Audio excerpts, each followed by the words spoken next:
1년 전 이맘때 2014년 4월 16일 여러분들 기억하실 겁니다. 세월호 476명의 승객을 싣고 가던 세월호가 진도 앞바다 팽목항에서 전복되고 침몰했습니다. 476명 중에서 295명 사망하고 9명 여전히 실종 상태입니다.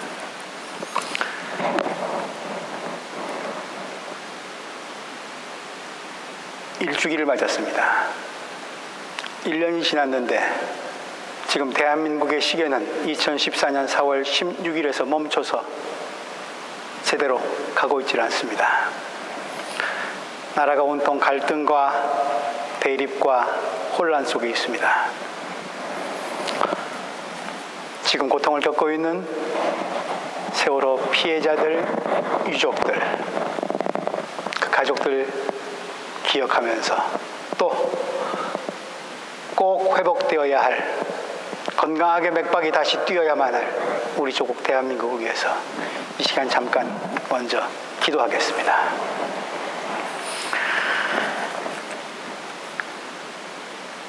생명의 하나님, 1년 전 4월 16일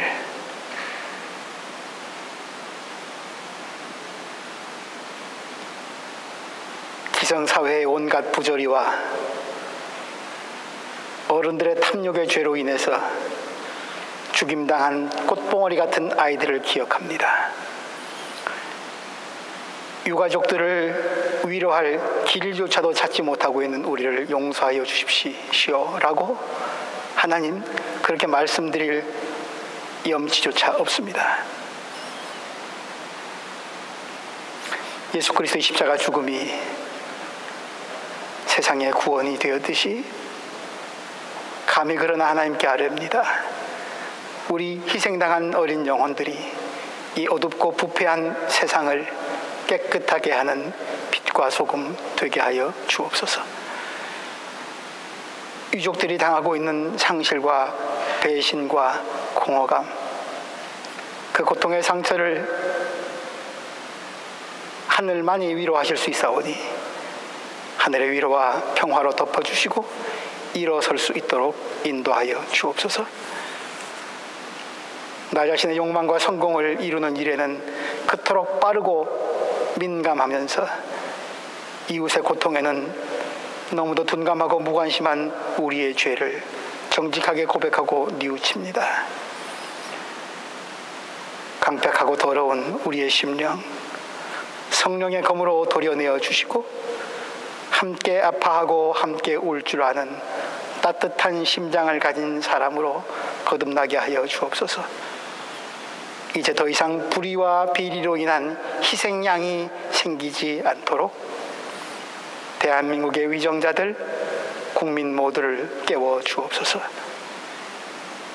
이 참혹한 죽음의 사건을 통해서 우리 모두 이 시대의 거짓과 위선을 읽을 수 있게 하시고 진실과 평화의 길을 찾게 하여 주시고 그 길 걷게 하여 주옵소서. 주님, 우리에게 자비를 베풀어 주옵소서. 생명이신 예수 그리스도의 이름으로 기도드립니다.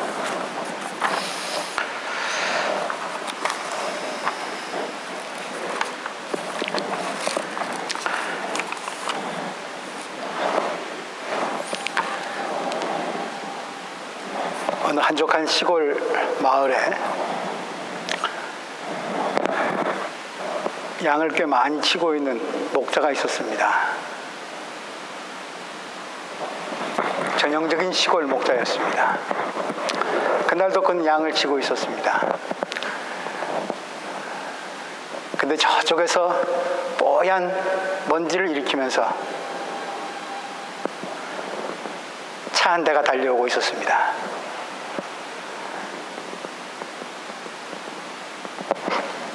차는 양을 치고 있는 목자 곁에 오더니 멈춰 섰습니다. 뚜껑 없는 무지개 차를 탄 아주 멋진 젊은 남자가 내립니다.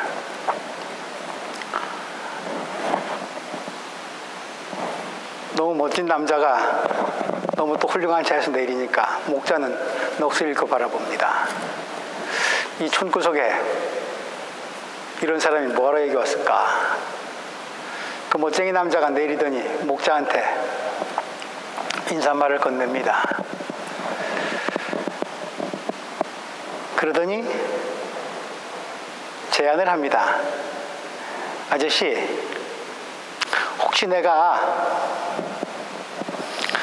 아저씨 지금 치고 있는 양떼들이 몇 마리나 되는지 알아맞히면 이 중에 한 마리 나한테 주실래요? 그 목자가 치고 있는 양들은 꽤 많았습니다. 굉장히 넓은 초원에서 셀 수도 없는 양들을, 한눈으로는 다 못 셀 양들을 치고 있었으니까요. 그러니 도시에서 웬 낯선 젊은 남자가 와서 그 양들의 수를 다 일일이 세서 헤아리기 전에는 알아맞힐 재간이 별로 없는 거였죠. 목자는 지그 넌지시 웃더니 그렇게 하구려. 다 알아맞히면 내가 한 마리 드리리다. 약속하신 겁니다. 이 남자는 차로 가더니 007 가방에서 뭘 끄집어냅니다. 최첨단 노트북입니다. 그걸 꺼내더니 이 집의 주소를 찍습니다. 그리고 인터넷을 연결하고 GPS망과 연결합니다. 이 남자는 나사와 접촉을 합니다. 인공위성으로 접촉하더니 그 지방 지형을 다 샅샅이 훑고 양들이 있는 곳까지 찾아냅니다. 그리고 렌즈로 양떼들을 다 볼 수 있도록 화면을 잡은 뒤에 엑셀 프로그램을 돌립니다. 정신없는 수학 공식이 돌아갑니다. 그러더니 마침내 조금 있다가 그 엑셀이 계산을 해냈습니다. 아저씨, 알았어요. 1958마리입니다. 맞죠? 목자는 기가 막혔습니다. 정확하게 맞췄거든요. 호호, 참 젊은이 대단하구려. 이제 나한테 약속한 대로 양 한 마리 주셔야죠? 그래요, 약속한 대로 드리리다. 어디 마음에 드는 놈 한 마리 찾아서 가져가시오.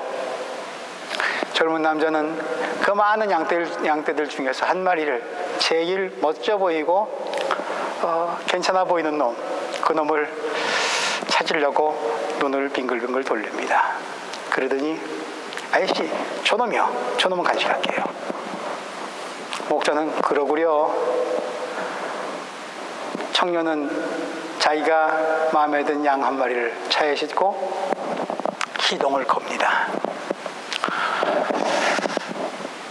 청년은 뭔가 좀 바라는 눈치입니다. 왜냐하면 이 정도로 알아맞혔으면 이 목자가 뭔가 자기한테 어떻게 알아맞혔냐는 비결도 묻고 뭐 하는 사람이냐도 묻고 뭔가 좀 자기한테 얘기를 좀 걸면서 그 뒤에 뭔가 좀 해주려고 이 목자한테 뭐 좀 노리는 게 있었었는데 그냥 싣고 가구려 하니까 뭔가 좀 섭섭한 듯 했어요. 부릉부릉 시동을 걸고 가려고 하니까 목자가 이복의 젊은이 부릅니다. 그렇지, 날 필요로 하겠지. 이 촌구석에서 이런 첨단 장비를 가지고 경영을 한다면은 훨씬 더 수입을 많이 올릴 수 있을 텐데 이제 내가 도와줘야 되겠다.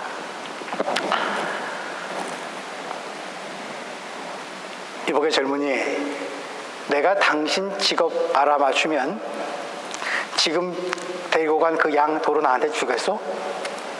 목자가 제안을 합니다. 수만 가지 수십만 가지 직업 중에서 이 청년의 직업을 알 리가 없죠. 이 촌구석에 처박혀 있는 목자가 말입니다. 아저씨가 제 직업 알아맞추면 제가 돌려드릴게요. 물론이죠. 한번 알아맞혀 보세요.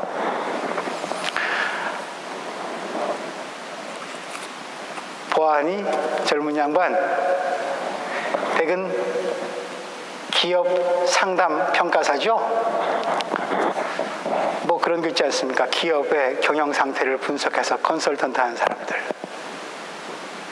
젊은이가 기가 막힙니다. 어떻게 하셨어요? 제 직업이 바로 그건데요. 명함을 꺼내면서 주려고 합니다. 그거야 뭐 단순하지. 첫째, 댁은 말이야, 내가 당신 부른 적도 없는데 그냥 내 앞에 갑자기 나타났어. 둘째, 내가 이미 신작부터 알고 있는 걸 마치 나는 모르는 척, 나는 모르는 것처럼 취급하면서 굳이 그것을 복잡한 과정을 통해서 나한테 알려주더구만. 근데 나는 그 진작 이미부터 알고 있었어. 셋째, 당신은 말이야 지금 내가 뭐 하는 사람인지를 전혀 모르는 것 같아. 그리고 마지막으로 당신은 지금 나한테서 가지고 간 개 한 마리를 돌려주고 있어. 무슨 말씀인지 이해하셨습니까? 양들에 대해서 전혀 모르는 사람이 그저 컴퓨터를 가지고 정보만 캐내면 뭔가 도움을 줄 수 있을 줄 알고 왔는데, 이 목자는 그런 첨단 방식은 아닐지라도 1958만이나 되는 양들의 이름과 얼굴, 울음소리를 다 알고 있었고,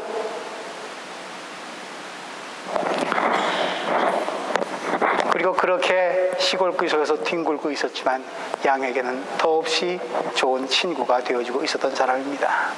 근데 그 곁에 어떤 사람이 갑자기 나타나더니 숫자로 정보를 제공하고 그 목장 기업 평가를 해주려는 듯이, 그런데 정작 그는 개와 양도 구분하지 못하는 그런 사람이었던 거죠.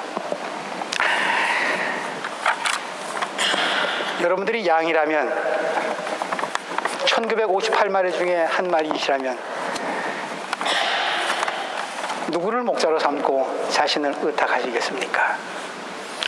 컴퓨터로 온갖 정보를 캐내긴 하지만 양도 개도 구분 못하는 전문 기업 상담가입니까? 아니면 컴퓨터의 컴자도 모르지만 1958마리의 속사정까지 다 알고 있는 양 냄새 나는 그 촌부 목자입니까? 오늘 우리가 함께 읽은 본문, 요한복음 10장 본문은 양과 우리의 비유, 이렇게 제목이 되어 있습니다. 근데 이 10장 앞에는 9장, 날 때부터 눈먼 소경을 고친, 눈먼 사람을 고친 예수님의 치유 기적 이야기가 나옵니다. 고침받은 눈먼 사람, 이제 눈을 뜨고 처음 세상을 보기 시작합니다. 기적 중에 기적입니다. 이 엄청난 기적이 일어났고 그 사람은 그분을, 나를 고쳐주신 분을 그리스도라고, 하나님이 보내주신 분이라고, 메시아라고 고백합니다. 그런데 그가 예수를 메시아로 고백했다는 이유로 인해서 유대 공동체 회당에서 쫓겨납니다. 바로 그 다음에 나오는 이야기가 오늘 양과 우리의 말씀이 담긴 본문입니다. 치유받긴 했지만 공동체로 들어가지 못하고 쫓겨난 그 사람, 어디로 갈 것인가? 그 치유받은 눈먼 소경을 받아주는 곳, 그가 갈 곳, 그가 머물러야 할 곳에 이야기를 들려주는 것 같습니다. 한 마리 버린 양처럼 되어버린 그를 예수님이 친히 목자가 되어주시고, 그래서 하나님의 우리 안에서 먹여주시고 재워주시겠고 돌봐주시겠다는 말씀으로 들려옵니다. 그는 이제 예수를 믿고 예수를 따르고 양들이 지나다니는 문 예수를 통해서 하나님의 우리 안으로 들어가서 영원한 생명을 얻고 풍요를 누리게 됩니다. 오늘 본문 바로 앞부분 7절 그리고 10절 말씀이 그 말씀입니다. 나는 양이 드나드는 문이다. 그리고 10절, 나는 양들이 생명을 얻고 또 더 넘치게 얻게 하려고 왔다. 눈을 뜬 맹인, 이제 진짜 자기를 보호해주는 진짜 목사의 품 안에 안기게 된 것입니다. 인터넷으로 정보를 캐내서 자기 이익만을 추구하는 상담가가 진짜 목자가 아닌 것처럼 아픈 죽은 양, 고침받은 양, 아직도 돌봄이 여전히 필요한 양을 내쫓은 유대인 공동체 지도자들은 가짜 목자입니다. 그 양이 지금 어떤 상태인지 어떤 처지인지 그 양을 알지 못하기 때문입니다. 그러나 진짜 목자는 아까 그 촌부처럼 1958마리의 양을 기르는 목자처럼 진짜 목자는 양을 압니다. 오늘 본문 14절 말씀, 나는 내 양들을 알고 내 양들은 나를 안다. 서로가 서로를 아는 인격적인 관계입니다.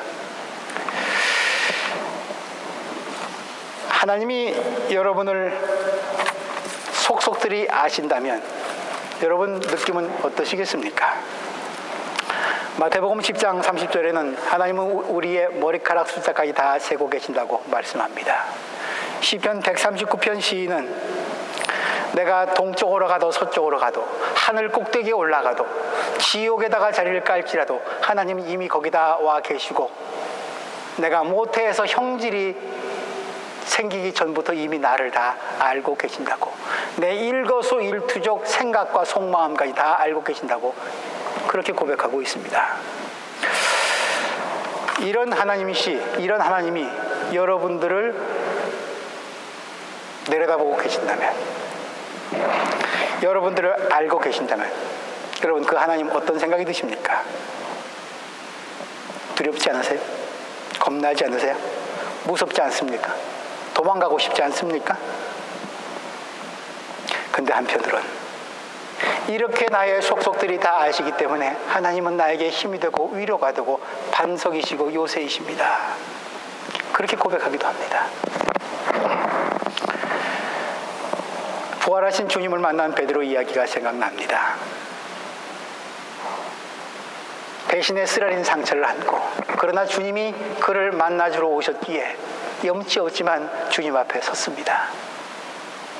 떡 하나를 집어주시면서 말씀하십니다.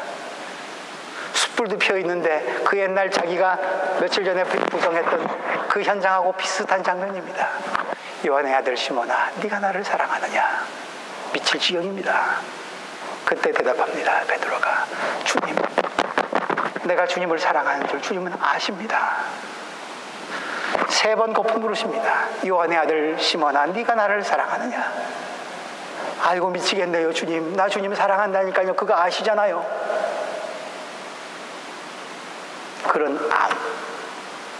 그런 알미 인격적인 알미입니다.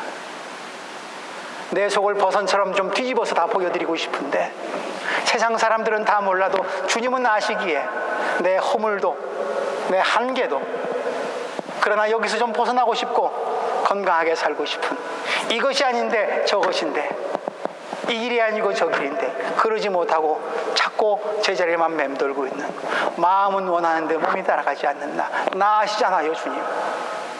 그래 내가 너를 안다. 그러면서 주님은 베드로에게 내 양떼를 먹여라, 내 양떼를 치라 고 말씀하십니다. 그래 베드로, 내가 너를 잘 알고 있지. 나도 너 사랑해. 그래 우리 그 길 같이 걷자. 아마 이런 것이 나를 감찰하시는 하나님께 내 속내를 다 보여드리면서 하나님과 함께 걷고 살기를 바라는 우리 그리스도인들의 모습 아닌가 싶습니다. 양들에게는 이 목자가 참 좋은 목자가 필요한 이유가 더더욱 몇 가지가 있습니다. 양들의 특징이 그렇다고 합니다. 눈이 시력이 지독히 나쁘답니다. 그래서 아무데로나 가기가 일수랍니다. 목자의 지팡이, 목자의 안내는 그래서 필요하답니다. 시력이 너무 나빠서 아무 길로나 막 갑니다. 우리의 영적인 시력은 어떻습니까? 이 녀석 힘이 없습니다. 공격형 무기라고는 글쎄요. 그 조금 조금 도단한 것 뿐일까요? 공격형 무기라고는 없습니다. 적들이 공격해오면 방어할 능력이 없습니다. 사나운 짐승에게 잡아먹히기 딱 좋습니다. 누군가가 보호해 주어야 할 필요가 있습니다. 우는 사자같이 돌아다니는 악마에게 우리 안 잡아먹힐, 내 혼자 힘으로 안 잡아먹힐 자신 있습니까? 그럼에도 불구하고 이 녀석은 고집이 굉장히 세답니다. 황합니다. 자기가 한번 가고 싶어하는 길이 있다면 어떻게든지 밀고 들어간답니다. 우리의 고집 때문에 가지 않아야 될 길 가서 실패 본 적 많지 않습니까? 그러다 보니까 이 녀석 더럽기가 이루 말할 수가 없답니다. 양들이 그렇게 깨끗하지가 않답니다. 일전에 언제 한번 양을 본 적이 있는데 진짜 그렇더군요. 가만 내비두면 그렇게 더러울 수가 없답니다. 그래서 온갖 병균을 묻히고 다니기 때문에 특별한 보호가 관리가 필요하고 병든 양과 건강한 양을 구분해내기 위해서 염소가 개가 더 필요하다고 합니다. 어쨌건 이런 단점을 많이 갖고 있는 한계가 많은 양. 근데 이 녀석이 꼭 한 가지 특별한 능력이 하나 있는데 귀가 그렇게 박대요. 귀가 너무너무 박답니다. 그래서 자기 목자의 자기를 인도하는 기르는 목자의 목소리를 아주 기가 막히게 알아낸답니다. 실제로 중동 지방에 가보면 언제 한번 가보시면 경험해 보시기 바랍니다. 목초지가 많지 않기 때문에 목자들이 좋은 목초지 찾아다니다가 목자들이 서로 만나게 되면 양떼들이 뒤섞이게 되겠죠. 그렇게 풀을 뜯다가 재운답니다. 다음날 아침 그 뒤섞이는 양들을 어떻게 네 양 내 양 구분을 합니까? 다 그놈이 그놈처럼 보이는데 목자가 한편은 동쪽에 서고 한편은 서쪽에 서서 부른답니다. 갈색다리, 검은 눈동자 이렇게 부르면 그 목소리 듣고 한 마리 한 마리 동쪽으로 서쪽으로 음매하면서 목자를 찾아간답니다. 단지 소리 하나랍니다. 그 목소리가 그 목소리 같은데 양들은 그렇게 자기 이름을 친히 불러주는 목자의 소리를 듣고 한데 섞였던 양떼들이 자기 목자 찾아서 갈라져 간답니다. 주님이 말씀하시죠? 10장 4절 양들이 목자의 목소리를 알고 있기 때문이다. 나는 내 양들을 알고 양들은 나를 안다. 또 10장 27절에도 같은 말씀이 있습니다. 내 양들은 내 목소리를 알아듣는다. 나는 내 양들을 알고 내 양들은 나를 따른다.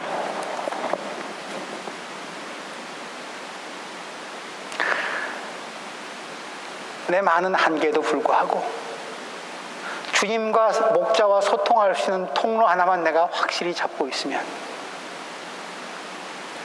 난 온갖 단점과 한계에도 불구하고 생명의 꼴을 얻어먹을 수 있고 살림의 길을 살 수 있습니다. 그 통로마저도 주님과의 관계를 끊고 내 혼자 다 할 수 있다 하면서 고집 피우면 그는 죽음의 길, 사망의 길로 갈 수밖에 없겠죠. 주님은 선한 목자의 특징을 또 한 가지 말씀하십니다. 오늘 11절 말씀, 나는 선한 목자다. 당신 자신을 선한 목자, 진짜 목자인데 내가 선한 목자라고, 진짜는 선한 거라고 소개하시면서 선한 목자가 어디까지 선할 수 있는지를 알려주십니다. 선한 목자는 양들을 위하여 자기 목숨을 버린다. 진짜 선은 남을 위해서 자기를 버리는 거랍니다. 양들을 위해서 목숨을 버린다는 얘기가 4번씩이나 이 짧은 구절에 반복됩니다. 11절, 15절, 17절, 18절. 내 목숨을 버린다. 내 목숨을 버리기 때문에 내 목숨을 버린다. 선한 목자, 진짜 목자의 가장 중요한 특징, 양들을 위해서 목숨을 버리는 거랍니다. 반면에 그 무기력한 무방비 상태에 더럽게 일수인 그 양들을 잡아먹고 먹으려 이리떼가 달려 들어오면 싹군 적당히 시간이나 때우다가 양 돌보는 척 하다가 위험이 닥치면 싹군들 도망갈 수밖에 없겠죠. 자기 이익 챙겨야 되니까요. 아까 그 기업 컨설턴트 하는 사람처럼 말입니다. 거기서 나올 국물이 없으면 그는 자동차 타고 다른 목장으로 또 가면 되겠죠. 그림 몇 점 같이 감상해보고 싶습니다. 여러분들 이런 그림 많이 보셨죠? 아마 시편 23편이라든가 오늘 요한복음 10장을 읽게 되면 이런 그림이 머릿속으로 연상이 될 겁니다. 저 중에 한 마리가 나이겠죠. 그런데 사실 요즘 사는 우리 세상은 저렇게 목가적이지도 않고 전원적이지도 않습니다. 푸른 꼴 맑은 물, 주님이 언제나 옆에 계시고, 그래서 날마다 즐겁고 희망찬 그런 초장을 사뿐사뿐 걷고 있는 느낌이 드시는 분 얼마나 계십니까? 이 복음서의 말씀을 읽으면서 우리의 삶의 현실을 대조해 봅니다. 이기주의가 지나치다 못해서 집단 이기주의로 변하고, 생명은 무시 경시당하고, 죽음이 거저 다반사인 1년 전에 오늘도 그러한 날 아니었습니까? 그런 삶의 현실 속에서 주님이 목자이시고 우리가 양이다. 도대체 어떤 그림을 그려야 할까? 나는 어떤 주님을 바라고 있을까? 생각해 봅니다. 지거 쾌더라고 하는 독일 화가가 있습니다. 아니, 이분은 화가라기보다는 본업은 신부님이십니다. 근데 예술적 재능이 탁월하셔서 그림을 참 잘 그리십니다. 이분이 그림을 참 많이 그리셨는데 아마 보시면 느낌이 오실 겁니다. 넘겨주십시오. 이분이 그린 선한 목자라고 하는 제목을 단 그림입니다. 선한 목자. 잃어버린 양 한 마리를 어깨에 메고 왔네요, 목자가. 아마 누가복음에 나오는 이른 양의 비유를 그린 것일까요? 근데 저 한 마리를 찾아오니까 온 동네 사람, 근데 참 남녀노소 흰둥이 검둥이 색깔도 다르고 나이도 다르고, 사는 모양새도 다 다른 사람들이 함께 즐거워하면서 기뻐합니다. 선한 목자가 이루어내는 공동체의 모습으로 보입니다. 참 선함은, 진짜 선한 목자는 그가 있는 곳에서는 공동체가 선해지는, 함께 어울려 사는, 그럴 수 있는 이유는 그가 상한 양, 다리 부러진 양, 신음하는 양, 배고픈 양을 먼저 돌봐줄 수 있기 때문에, 그에게 관심 가져주기 때문에, 회복시켜주기 때문에 그러한 것 아닌가 싶습니다. 다음 그림요.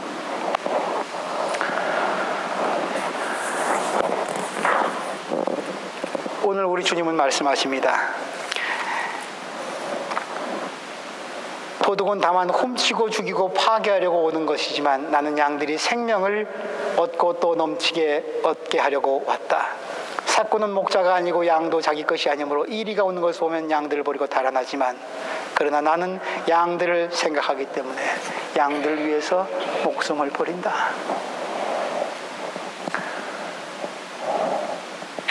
아주 무거운 기둥이, 저것이 저 밑에 있는 사람들에게 떨어지면 저 밑에 있는 사람들은 어떻게 될까요?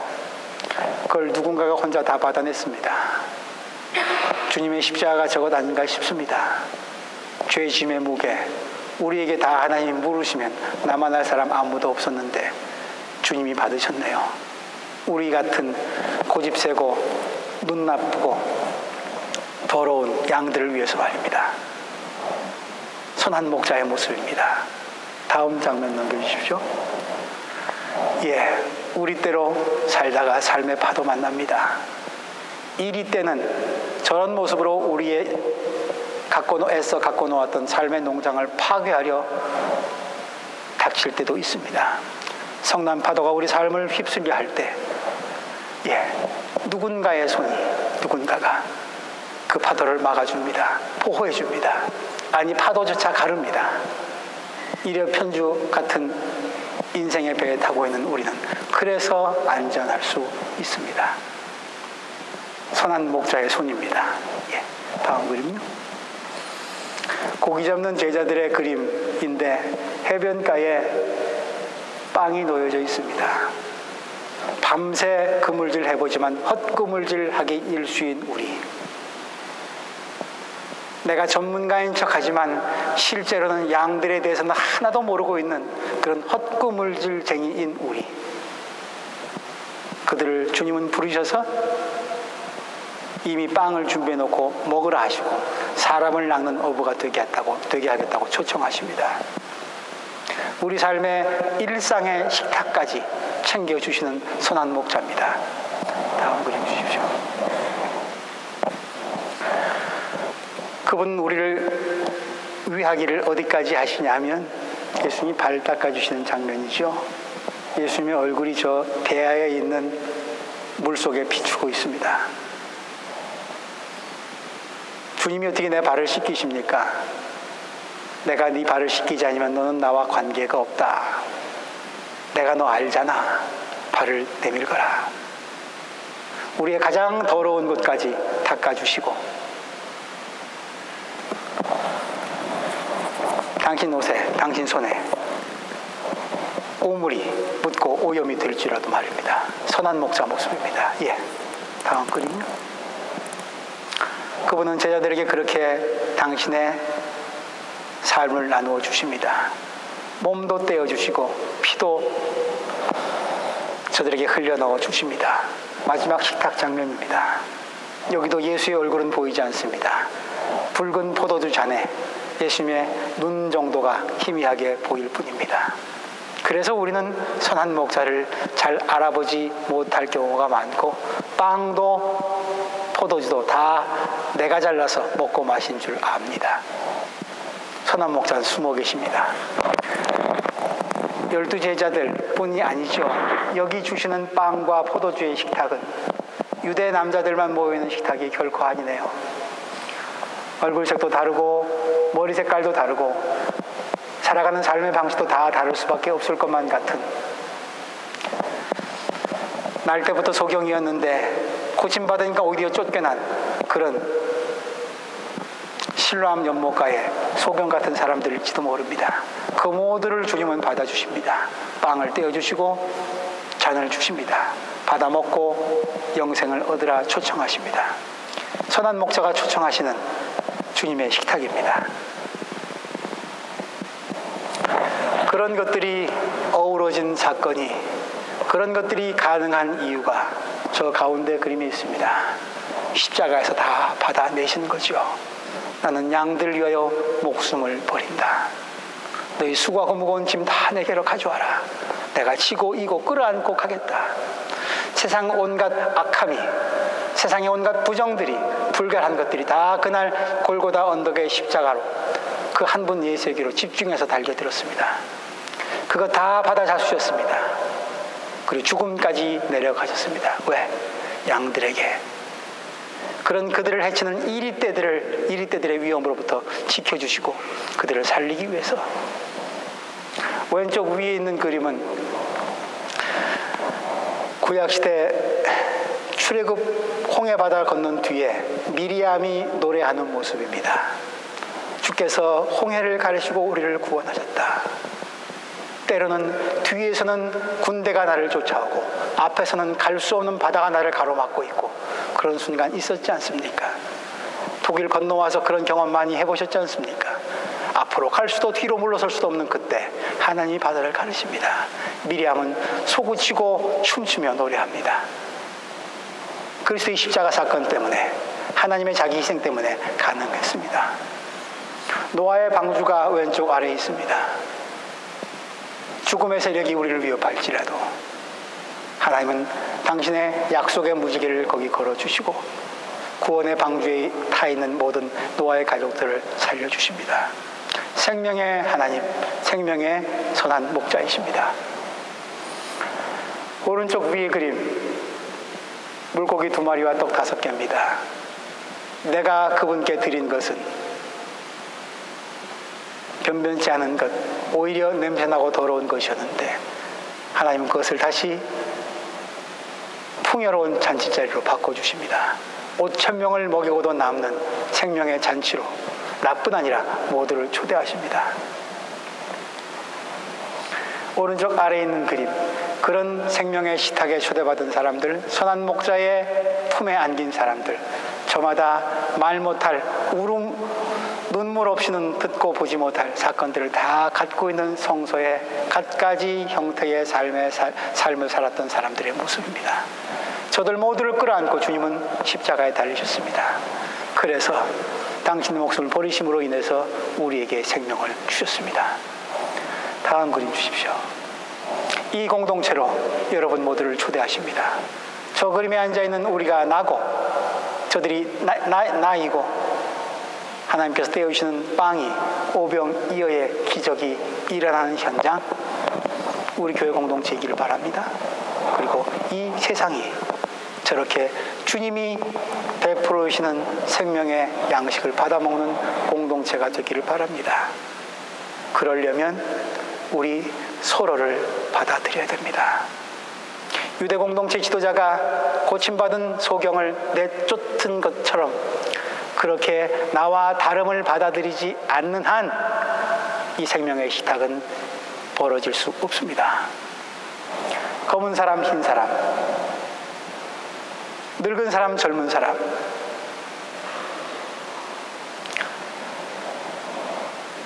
거주자와 이방인, 외국인과 본토인, 고향을 떠난 실향민과 난민과 아우스바이스를 떳떳하게 내밀 수 있는 자부심 높은 본국의 사람들 모두가 다 생명의 식탁에서 초청받을 자격이 있다고 주님은 말씀하시고, 그러려면 너희 서로 받아들이라고. 오늘 주님은 마지막 말씀을 그렇게 주십니다. 나에게는 이 우리에 속하지 않은 다른 양들이 있다. 나는 그 양들도 이끌어와야 한다. 그들도 내 목소리를 들을 것이며 한 목자 아래서 한 무리 양떼가 될 것이다. 함께 아파하고 함께 슬퍼하고 그래서 함께 즐거워하고 함께 성장해 가는 기쁨. 주님이 당신의 목숨을 버리시기까지 하면서 우리에게 바라셨던, 쫓겨난 양들일 수밖에 없었던 우리를 다시 하나님의 우리 안으로 거두어 들이시면서 도둑떼의 이리떼의 침입을 막아주시면서 가짜 목자에게 우리를 맡기려 하지 않으시면서 당신 전체를 던지시면서 우리를 보호하시고 키우시는 이유입니다.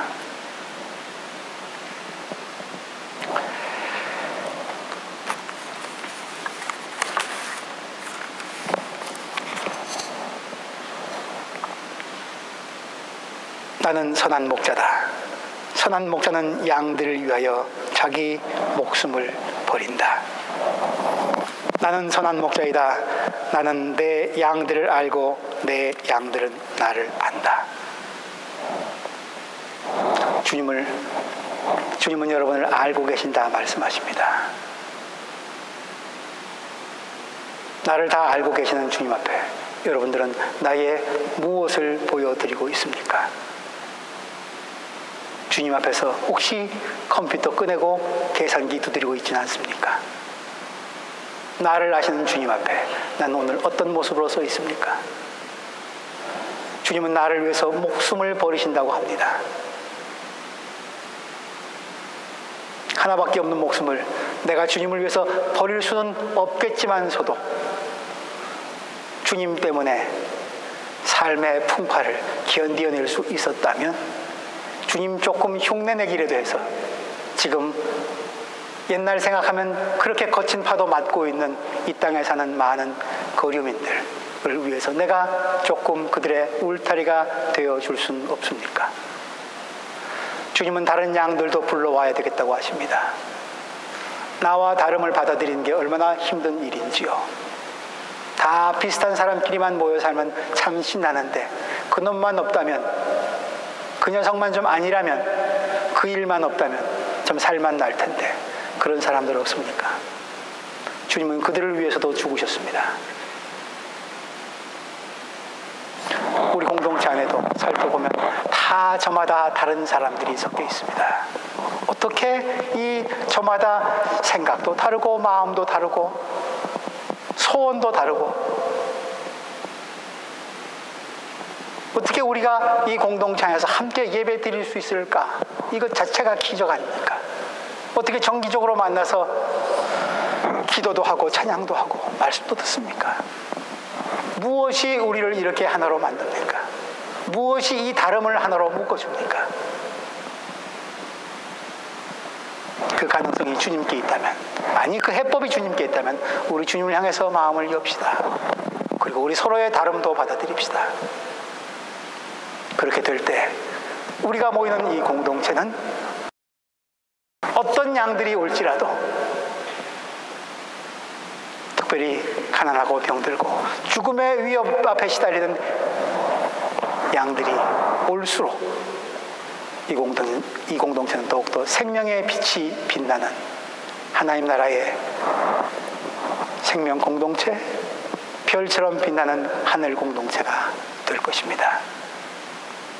그 주님이, 선한 목자이신 주님이 우리의 삶을 지금부터 영원까지 인도하시기를 주님의 이름으로 기원합니다. 하나님,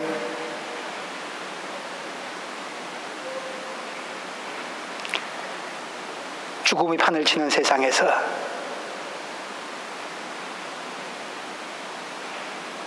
생명의 이야기를 듣습니다. 그리고 생명길을 어떻게 걸어가셨는지 주님의 마음을 다시 읽습니다. 주님의 자취를 다시 따라가 봅니다. 우리도 그 길, 그 십자가의 길, 죽어서 살리는 길, 무덤에 내려가서 하늘로 다시 오르는 그 길 걸을 수 있도록 주님 우리에게 새 생명의 약속 다시 허락하여 주시고 그 능력 성령으로부터 얻을 수 있도록 인도하여 주옵소서. 예수 그리스도 이름으로 기도드립니다.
주옵소서.